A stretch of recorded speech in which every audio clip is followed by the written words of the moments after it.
Welcome to day 2 of our embossed leaf project. So today we're going to get into the color portion of our embossed leaf on aluminum. I wanted to quickly kind of review what we did last class, and then how to kind of finish this up so that you are ready for the markers.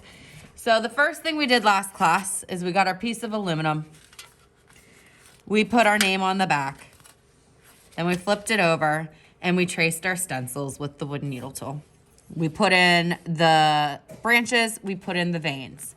Then on the side with our name, the side with our name, the side with our name, we use the other end of our wooden needle tool to emboss or push up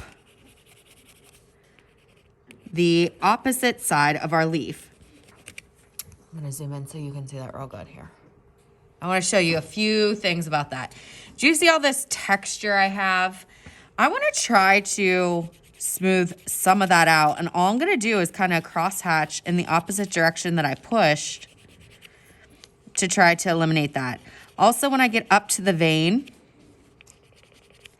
I want to make sure that, first off, I wanna make sure that I'm on camera.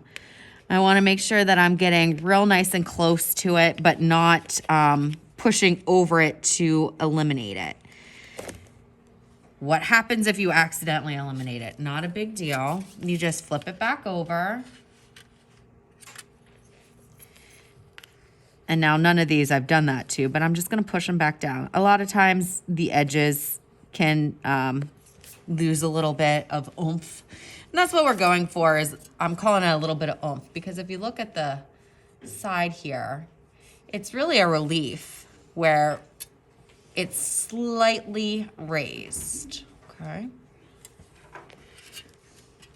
So you are going to emboss not only your leaf, but the middle of your branch. And if you have an insect, I honestly recommend that you just, so like this guy right here, I just traced over him and pushed him down. I didn't worry about embossing because it's so small. It's hard to get in there. Just push them down, we'll color them, it'll pop off, not a big deal. Your insects, remember, if you are doing them, you have one little guy, and they are little.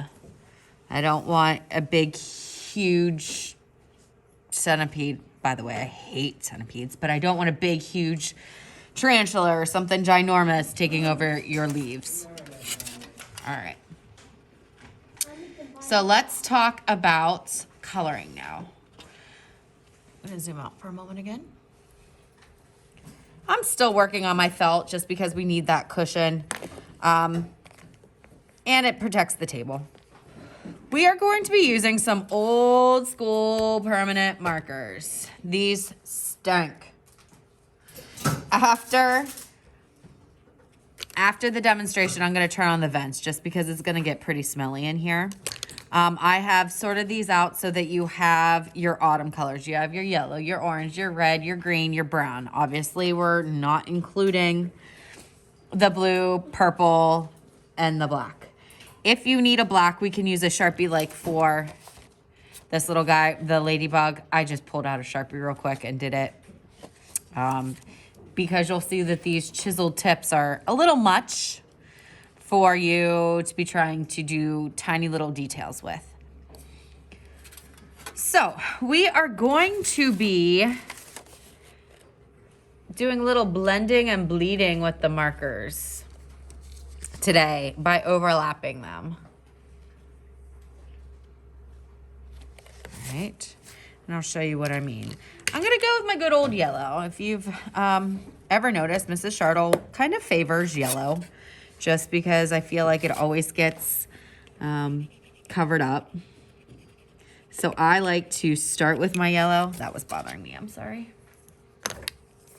If I want any of my yellow showing through.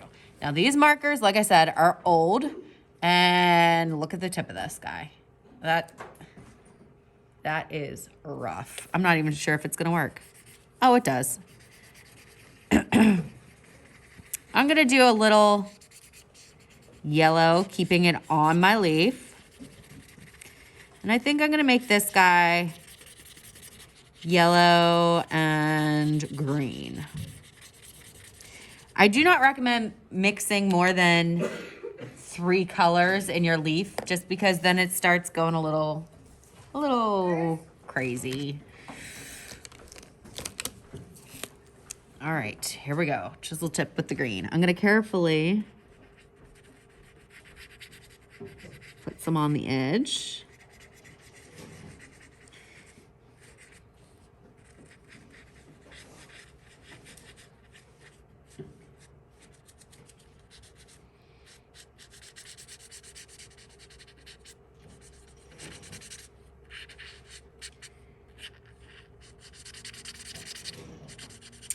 And we haven't quite gotten any color bleeding going on quite yet, but we will.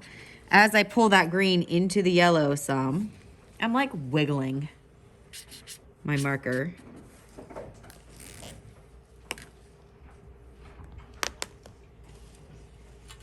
Might be a little easier to see.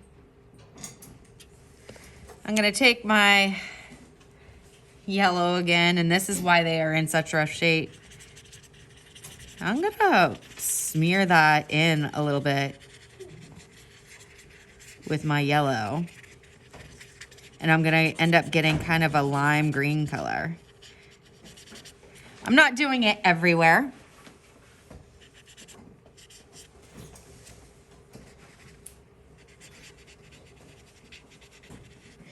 I wanna keep some of the bold green in there some. All right, so it looks something like that. Let me show you another one. Let's go orange and brown. Whoa, that's red. Okay, looks like red and brown maybe. Let's do red and orange, actually. So notice red bottom, orange cap. That needs fixed. Here's my orange. And I'm gonna go right on into the red some.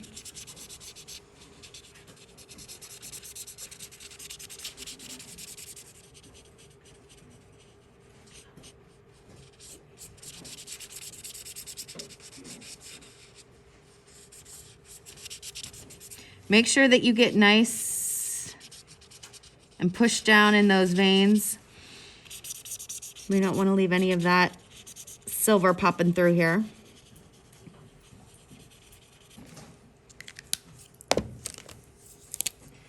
I'm gonna take some brown.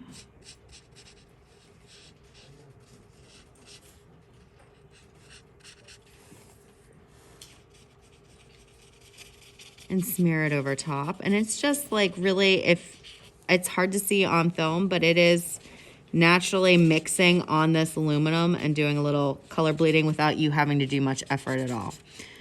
Your branch, it's gonna be a little tricky to stay on. You can't even see me there. Obviously, your branch is brown. Right?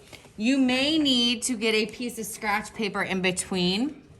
Like, because this brown was over top of the orange, when I first started coloring the branch and it was off camera, when I first started coloring that, it still had orange on the tip and my branch looked a little orange. So if you need a piece of free jar paper to clean your markers off, especially the lighter colors like the yellow,